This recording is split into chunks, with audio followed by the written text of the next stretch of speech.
আসসালামু আলাইকুম, স্বাগতম নিউজ দর্পণ সংবাদে। আমি মোহাম্মদ জাকারিয়া আজকের সব আন্তর্জাতিক খবর নিয়ে হাজির হয়েছি। শুরুতেই জানিয়ে দিব সংবাদ শিরোনাম, তারপর বিস্তারিত। সামরিক বহরে কয়েকটি নতুন ক্ষেপণাস্ত্র যুক্ত করছে রাশিয়া। ভয়াবহ হামলার প্রস্তুতি নিচ্ছে রাশিয়া, দাবি জেলেনস্কির।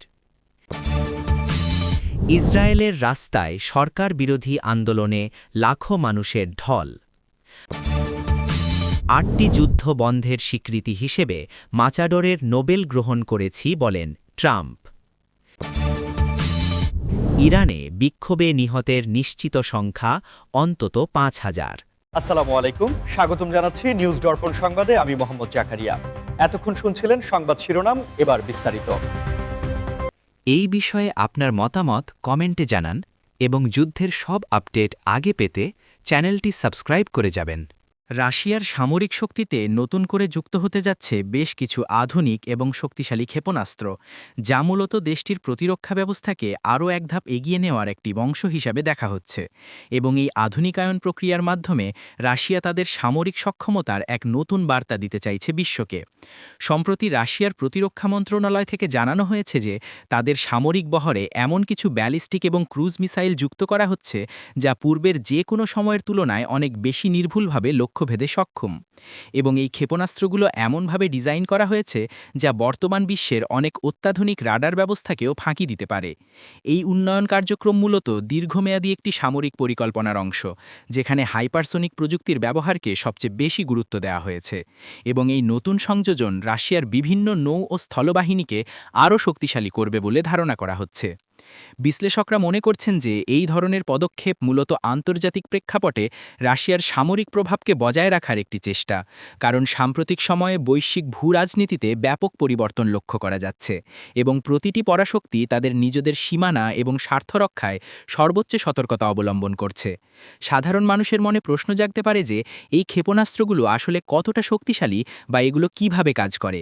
তবে সামরিক বিশেষজ্ঞের মতে রাশিয়ার এই S-500 বা তার পরবর্তী সংস্করণের প্রতিরক্ষা ব্যবস্থা এবং জিরকন হাইপারসোনিক মিসাইলের মতো প্রযুক্তিগুলো তাদের কৌশলগত শ্রেষ্ঠত্ব অর্জনে সহায়তা করবে, যা নিয়ে সারা বিশ্বেই এখন নানা আলোচনা চলছে।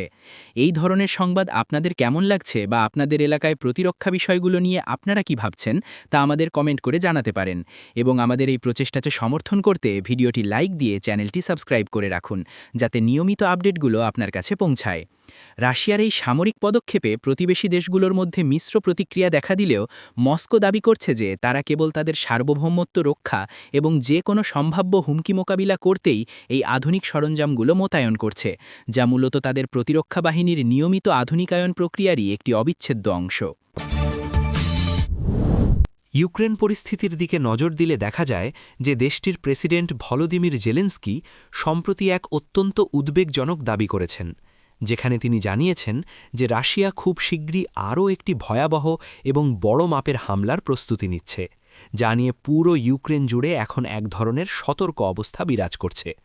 জেলেনস্কির মতে রাশিয়ার সামরিক বাহিনী তাদের কৌশল পরিবর্তন করছে এবং গুরুত্বপূর্ণ অবকাঠামো লক্ষ্য করে ব্যাপক ড্রোন ও মিসাইল হামলার মাধ্যমে ইউক্রেনের সাধারণ মানুষের জীবনযাত্রা অচল করে দেওয়ার পরিকল্পনা করা হচ্ছে, যা মূলত শীতকালীন পরিস্থিতিকে আরও কঠিন করে তুলতে পারে। এই প্রস্তুতির পেছনে রাশিয়ার লজিস্টিক সাপোর্ট বাড়ানোর খবর পাওয়া যাচ্ছে এবং গোয়েন্দা তথ্য অনুযায়ী ইউক্রেন সীমান্তের কাছাকাছি অঞ্চলে অতিরিক্ত সেনা মোতায়েন এবং ভারী অস্ত্রশস্ত্র মজুদ করার লক্ষণ দেখা গেছে, যা জেলেনস্কির এই দাবিকে আরও জোরালো করছে।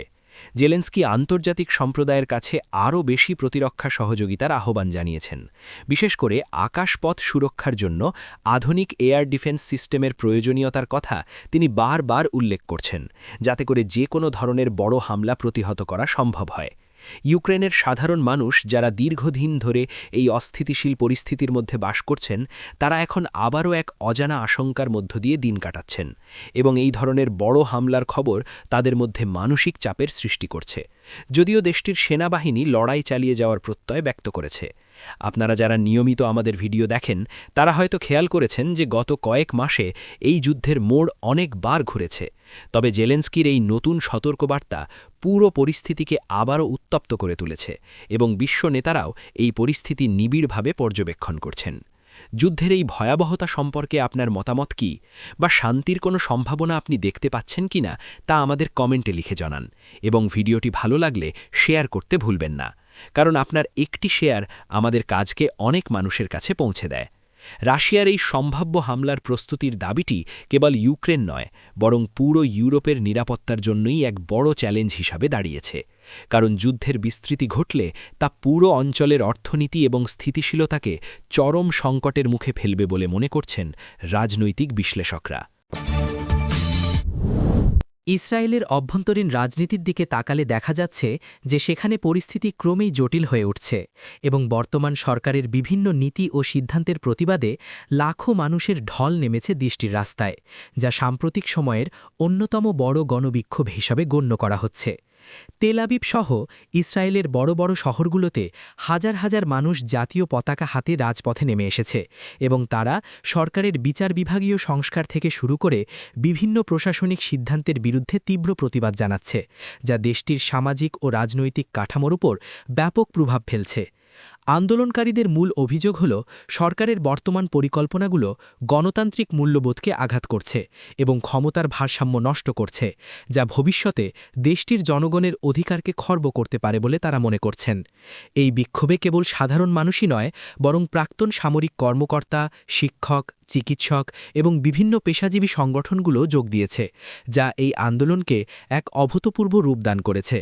এবং এর ফলে ইসরায়েলের স্বাভাবিক জীবনযাত্রা ও ট্রাফিক ব্যবস্থা অনেক জায়গায় থমকে দাঁড়িয়েছে। পুলিশের সাথে অনেক জায়গায় বিক্ষোভকারীদের ধাওয়া পাল্টা ধাওয়ার ঘটনাও ঘটেছে এবং সরকার পরিস্থিতি নিয়ন্ত্রণে কঠোর অবস্থান নিলেও আন্দোলনকারীদের সংখ্যা কোনোভাবেই কমছে না, বরং দিন দিন তা আরও বাড়ছে। ইসরায়েলি নাগরিকদের এই ঐক্যবদ্ধ প্রতিবাদ প্রমাণ করে যে তারা তাদের অধিকার এবং দেশের শাসন ব্যবস্থার স্বচ্ছতা নিয়ে কতটা সচেতন, এবং এই গণ আন্দোলন শেষ পর্যন্ত সরকারের নীতিতে কোনো পরিবর্তন আনতে পারে কিনা সেটাই এখন দেখার বিষয়। আমাদের এই নিউজ আপডেটগুলো আপনাদের কেমন লাগছে তা অবশ্যই কমেন্ট করে জানাবেন, এবং ইসরায়েলের এই পরিস্থিতি নিয়ে আপনার যদি কোনো বিশেষ পর্যবেক্ষণ থাকে তাও আমাদের সাথে শেয়ার করতে পারেন। আপনি যদি আমাদের চ্যানেলে নতুন হয়ে থাকেন তবে অবশ্যই সাবস্ক্রাইব বাটনটি ক্লিক করে রাখুন, যাতে আন্তর্জাতিক খবরের দ্রুততম বিশ্লেষণ আপনি সবার আগে পেতে পারেন। এই সরকার বিরোধী আন্দোলনের ব্যাপকতা আন্তর্জাতিক মহলেও বেশ চাঞ্চল্য সৃষ্টি করেছে, কারণ ইসরায়েলের স্থিতিশীলতা মধ্যপ্রাচ্যের সার্বিক ভূরাজনীতির জন্য অত্যন্ত গুরুত্বপূর্ণ, এবং এই ধরনের দীর্ঘস্থায়ী অস্থিরতা দেশটির অর্থনীতিতেও নেতিবাচক প্রভাব ফেলতে শুরু করেছে, যা নিয়ে দেশটির অর্থনীতিবিদরা বেশ চিন্তিত। মার্কিন যুক্তরাষ্ট্রের রাজনীতিতে আবারও আলোচনার কেন্দ্রে উঠে এসেছেন ডোনাল্ড ট্রাম্প, যেখানে তিনি ভেনেজুয়েলার বিরোধী নেত্রী মারিয়া করিনা মাচাদোর একটি পুরস্কার গ্রহণের বিষয়কে তার নিজের সাফল্যের সাথে জড়িয়ে এক বিতর্কিত এবং কৌতূহলী মন্তব্য করেছেন। ট্রাম্প দাবি করেছেন যে মাচাদো যে নোবেল শান্তি পুরস্কারের মতো স্বীকৃতি বা অন্য কোনো সম্মানজনক স্বীকৃতি পেয়েছেন তা মূলত তার বা ট্রাম্পের শাসনামলে ৮টি যুদ্ধ বন্ধ করার চেষ্টার একটি পরোক্ষ স্বীকৃতি, যা রাজনৈতিক মহলে ব্যাপক হাস্যরস ও আলোচনার জন্ম দিয়েছে। ট্রাম্পের এই দাবি অনুযায়ী তিনি যখন ক্ষমতায় ছিলেন তখন তিনি বিশ্বের বিভিন্ন প্রান্তে সংঘাত বন্ধ করতে এমন সব পদক্ষেপ নিয়েছিলেন যা আগে কখনো কেউ দেখেনি, এবং মাচাদোর মতো ব্যক্তিত্বদের লড়াই মূলত তার সেই শান্তিপূর্ণ বিশ্ব ভরে তোলার দর্শনের সাথে সামঞ্জস্যপূর্ণ। যদিও ট্রাম্পের এই ৮টি যুদ্ধ বন্ধ করার দাবির কোনো সুনির্দিষ্ট বা দালিলিক ভিত্তি এখন পর্যন্ত পাওয়া যায়নি, তবে তার সমর্থকরা মনে করেন যে তিনি কূটনীতির মাধ্যমে অনেক বড় বড় সংঘাত এড়িয়ে গিয়েছিলেন। অন্যদিকে সমালোচকরা বলছেন এটি ট্রাম্পের চিরাচরিত রাজনৈতিক কৌশল, যেখানে তিনি অন্যের সাফল্য বা কোনো বৈশ্বিক অর্জনকে নিজের কৃতিত্ব হিসাবে দাবি করতে পছন্দ করেন, যাতে করে তার নির্বাচনী ভাবমূর্তি উজ্জ্বল হয়। মারিয়া করিনা মাচাদো ভেনেজুয়েলার গণতন্ত্র পুনরুদ্ধারের জন্য দীর্ঘ লড়াই করছেন এবং আন্তর্জাতিকভাবে তাকে একজন সাহসী নেত্রী হিসাবে দেখা হয়। তবে ট্রাম্পের এই নতুন মন্তব্য সেই লড়াইয়ের সাথে মার্কিন রাজনীতির এক অদ্ভুত সংমিশ্রণ ঘটিয়ে দিয়েছে। আমেরিকান রাজনীতি এবং ট্রাম্পের এই ধরনের মন্তব্য নিয়ে আপনাদের ভাবনা কি, বা আপনারা কি মনে করেন ট্রাম্পের পররাষ্ট্রনীতি সত্যিই বিশ্বের সংঘাত কমাতে সাহায্য করেছিল? তা আমাদের অবশ্যই কমেন্ট করে জানান। আমাদের এই ভিডিওটি তথ্যবহুল মনে হলে লাইক দিন এবং আমাদের পরিবারের সদস্য হতে চ্যানেলটি সাবস্ক্রাইব করে রাখুন, কারণ আমরা সবসময় নিরপেক্ষভাবে তথ্য উপস্থাপন করার চেষ্টা করি। ডোনাল্ড ট্রাম্পের এই বক্তব্যটি এমন এক সময়ে এসেছে যখন সামনে মার্কিন নির্বাচন এবং তিনি ভোটারদের মনে করিয়ে দিতে চাইছেন যে তার শাসনাময়ে কতটা শান্তিপূর্ণ ছিল, যদিও বাস্তব তথ্যের সাথে তার এই বক্তব্যের মিল নিয়ে অনেক প্রশ্ন থেকেই যাচ্ছে। ইরানের মানবাধিকার এবং অভ্যন্তরীণ পরিস্থিতি নিয়ে এক ভয়াবহ উদ্বেগের খবর সামনে এসেছে, যেখানে বিভিন্ন আন্তর্জাতিক সংস্থা এবং স্থানীয় সূত্রের বরাত দিয়ে দাবি করা হচ্ছে যে সাম্প্রতিক সময়ে দেশটিতে চলমান বিক্ষোভে নিহতের সংখ্যা অন্তত ৫,০০০-এ পৌঁছেছে, যা অত্যন্ত শোচনীয় একটি চিত্র। ইরানের এই বিক্ষোভ মূলত গত কয়েক মাস ধরে বিভিন্ন সামাজিক ও রাজনৈতিক সংস্কারের দাবিতে শুরু হয়েছিল, যা পরবর্তীতে দেশজুড়ে এক বিশাল গণ আন্দোলনের রূপ নেয়। এবং এই আন্দোলন দমনে নিরাপত্তা বাহিনীর কঠোর অবস্থানে প্রাণহানির ঘটনা ক্রমেই বেড়েই চলেছে। যদিও ইরান সরকারের পক্ষ থেকে এই সংখ্যার সত্যতা নিয়ে বারবার প্রশ্ন তোলা হয়েছে এবং তারা প্রকৃত নিহতের সংখ্যা অনেক কম বলে দাবি করছে, তবে মানবাধিকার কর্মীরা তথ্য প্রমাণ ও প্রত্যক্ষদর্শীদের বিবরণের ভিত্তিতে এই ৫,০০০-এর সংখ্যাটি নিশ্চিত করার চেষ্টা করছেন। নিহতদের মধ্যে বড় একটি অংশ হল তরুণ ও সাধারণ নাগরিক, যারা একটি উন্নত ভবিষ্যতের আশায় রাজপথে নেমেছিলেন, এবং এই বিপুল সংখ্যক মানুষের মৃত্যুতে সারা বিশ্বজুড়ে শোক ও নিন্দার ঝড় বইছে। ইরানের এই অস্থির পরিস্থিতি কেবল তাদের অভ্যন্তরীণ সংকট নয়, বরং এটি আন্তর্জাতিক মানদণ্ডে মানবাধিকার লঙ্ঘনের এক বড় উদাহরণ হিসেবে দেখা হচ্ছে, এবং অনেক দেশ ইরানের উপর নতুন করে নিষেধাজ্ঞা আরোপের কথা বিবেচনা করছে। এই বিপুল প্রাণহানি ইরানের সামাজিক কাঠামোতে এক গভীর ক্ষত তৈরি করেছে এবং দেশটির জনগণের মধ্যে ক্ষোভের আগুন আরও জ্বালিয়ে দিয়েছে, যা নিয়ন্ত্রণে আনা বর্তমান প্রশাসনের জন্য বড় এক চ্যালেঞ্জ হয়ে দাঁড়িয়েছে। সংবাদের এই অংশটি সত্যিই হৃদয়বিদারক, এবং আমরা আশা করি বিশ্বের যে কোনো প্রান্তে যেন মানুষের জীবনের নিরাপত্তা নিশ্চিত হয় এবং প্রতিটি জাতি যেন শান্তিপূর্ণভাবে তাদের সমস্যার সমাধান করতে পারে। আপনি যদি এই খবরটি সম্পর্কে আরও বিস্তারিত জানতে চান বা আপনার কোনো মতামত থাকে, তবে নিচে কমেন্ট বক্সে লিখুন এবং আমাদের চ্যানেলটি সাবস্ক্রাইব করে বেল আইকনটি বাজিয়ে দিন, যাতে পরবর্তী নিউজগুলো আপনি দ্রুত দেখতে পারেন। ইরানের এই সংকট নিরসনে আন্তর্জাতিক সম্প্রদায় কতটা কার্যকর ভূমিকা পালন করতে পারবে তা এখন বড় প্রশ্ন হয়ে দাঁড়িয়েছে, কারণ প্রাণহানির এই রেকর্ড সংখ্যাটি পুরো বিশ্ব বিবেকে নাড়া দিয়েছে এবং এটি আধুনিক ইতিহাসের এক অন্যতম বড় ট্র্যাজেডি হিসেবে চিহ্নিত হতে যাচ্ছে।